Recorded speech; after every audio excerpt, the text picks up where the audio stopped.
بسم اللہ الرحمن الرحیم۔ ہم مسند امام اعظم ابو حنیفہ رحمۃ اللہ تعالی علیہ کی احادیث پڑھ رہے تھے، اور ان احادیث کا بحث چل رہا تھا جن احادیث کے اندر اس چیز کا، اس عقیدے کا ذکر تھا کہ اگر بندہ گناہ کبیرہ کر لیتا ہے، گناہ کبیرہ کرنے کی وجہ سے وہ دار اسلام سے خارج نہیں ہوگا، اور اگر وہ صالحہ کرتا ہے، اعمال صالحہ، اچھے اچھے اعمال کرتا ہے، اور دوسرا یہ کہ اگر وہ بندہ اعمال صالحہ کرتا ہے لیکن اللہ تعالیٰ کے اور رسول اللہ صلی اللہ علیہ وسلم کے بارے میں اس کا ایمان نہیں ہے، تو وہ بندہ اعمال صالحہ کرنے کی وجہ سے دارہ اسلام کے اندر داخل نہیں ہوگا، بلکہ وہ کافر ہی رہے گا۔ نجات کا جو دار و مدار ہے، جو معیار ہے، وہ ایمان لانا ہے، اللہ تعالیٰ کی ذات پر، حضور صلی اللہ علیہ وسلم کی ذات پر ایمان لانا، یہ جنت میں داخلہ کا معیار ہے۔ تو اسی کے متعلق آج بھی حدیث پڑھیں گے۔ ویسے تو یہ حدیث پاک لمبی ہے، لیکن اس کا ایک حصہ پڑھیں گے، پھر انشاءاللہ تعالیٰ آگے اس کا دوسرا حصہ کل پڑھیں گے۔ تو جو بچے غیر حاضر ہیں تو وہ اس ویڈیو کے ذریعے بھی نوٹ کر لیں، تو انشاءاللہ تعالیٰ جو احادیث ہم نے 10 احادیث پڑھی ہیں ان کا ٹیسٹ ہوگا، وہ اچھی طرح سے ان چھٹیوں کے اندر یا جو ایام آ رہے ہیں ان کے اندر اچھی طرح سے وہ یاد کر لیں، ترجمہ بھی سیٹ کر لیں، ترجمے کے ساتھ ساتھ عبارت بھی اور اعراب کا بھی خیال رکھ لیں، اور اس کے ساتھ جو سیگا ہے وہ سیگا بھی پوچھا جائے گا، اور اس کے ساتھ ساتھ جو حدیث کا، جو حدیث کا نچوڑ ہے، حدیث سے حاصل کیا ہو رہا ہے، حدیث سے کون سا عقیدہ اخذ ہو رہا ہے، تو وہ بھی سوالات کے ذریعے آپ سے پوچھا جائے گا۔ تو اچھی طرح تیاری کر لینا، انشاءاللہ تعالیٰ ٹیسٹ آپ کا قریب میں ہی ہوگا۔ تو آج کی حدیث پاک پڑھتے ہیں۔ بسم اللہ الرحمن الرحیم۔ ان ابی مالک الاشجعی ان ربعی بن خراش ان حذیفہ رضی اللہ تعالی عنہ، حضرت ابو مالک الاشجعی سے روایت ہے، وہ روایت کرتے ہیں ربعی بن خراش سے، اور ربعی بن خراش روایت کرتے ہیں حضرت حذیفہ رضی اللہ تعالی عنہ سے۔ حضرت حذیفہ رضی اللہ تعالیٰ عنہ فرماتے ہیں، قال یدرس الاسلام کما یدرس وشی السیوب، آپ فرماتے ہیں کہ اسلام کے آثار مٹ جائیں گے، یدرس مانے مٹ جائیں گے، ختم ہو جائیں گے، اسلام کے آثار مٹ جائیں گے۔ ویسے تو لفظاً الاسلام فاعل بن رہا ہے، لیکن یہاں پر آثار اس کا مضاف مانیں گے، یعنی اسلام کے آثار مٹ جائیں گے، کما یدرس وشی الثوب، جس طرح کپڑے کے نقوش مٹ جاتے ہیں، اسلام کے آثار مٹ جائیں گے، اس طرح مٹ جائیں گے جس طرح کپڑے کے نقوش مٹ جاتے ہیں۔ ولا یبقى الا شیخ کبیر، اور کوئی آثار میں سے اثر باقی نہیں رہے گا مگر ایک بڑا شخص، الا شیخ کبیر، مگر ایک بوڑھا شخص، او عجوز فانیت، یا پھر ایک بوڑھی عورت، یقولون قد کان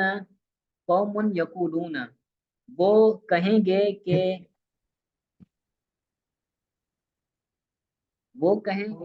کہ ایک قوم تھی، قد کان قوم یقولون، وہ ایک قوم تھی، وہ کہتی تھی لا الہ الا اللہ، وہ قوم یہ کہتی تھی کہ اللہ تعالیٰ کے سوا کوئی معبود نہیں، وَهُمْ مَا يَقُولُونَ، اور یہ جو کہنے والے ہیں یہ لا الہ الا اللہ کہنے والے نہیں ہوں گے، یعنی جو شیخ کبیر ہے یا بوڑھی عورت ہے، تو بوڑھی عورت اور شیخ کبیر یعنی بوڑھا شخص یہ کہیں گے کہ ہم سے پہلے ایک قوم ایسی تھی جو لا الہ الا اللہ کہتی تھی، ہم سے پہلے ایک قوم تھی جو کہتی تھی لا الہ الا اللہ، یعنی اللہ تعالیٰ کے سوا کوئی معبود نہیں،